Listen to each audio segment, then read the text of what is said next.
Aksi unik maling berinisial TG terekam CCTV saat membobol kantor pusat Gadai di Jalan Teguh Umar, nomor 231 Dauhpuri Kloden, Pasar Barat pada Sabtu 23 Juli. Dia tampak melakukan pencurian dengan telanjang bulat alias bugil.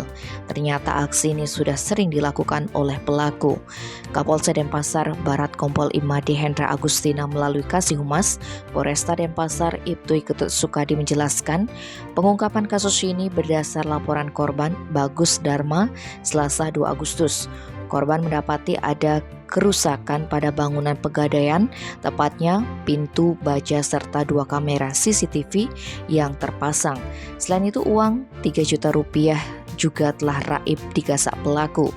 Menindaklanjuti laporan tersebut, tim Opsnal Polsek Denbar melakukan penyelidikan. Berbekal hasil olah TKP, keterangan saksi dan rekaman CCTV yang ada di lokasi, diketahui pelaku memiliki ciri-ciri bertato pada lengan. Akhirnya, pria asal Manado, Sulawesi Utara itu dapat diringkus di Jalan Legian, Kuta Badung pada Kamis 28 Juli. Namun ketika dimintai keterangan untuk menunjukkan barang bukti hasil kejahatannya, TG malah mencoba melarikan diri. Alhasil, aparat memberikan tindakan tegas terukur dengan cara menembak kedua kaki pelaku. Selanjutnya dia dibawa ke Mapolsek Denbar untuk didalami keterangannya.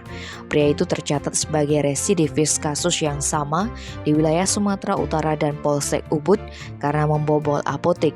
Adapun alasan pelaku suka telanjang saat mencuri adalah untuk memudahkan gerakannya ketika memasuki ruangan melalui celah sempit. Tim Bali Express melaporkan.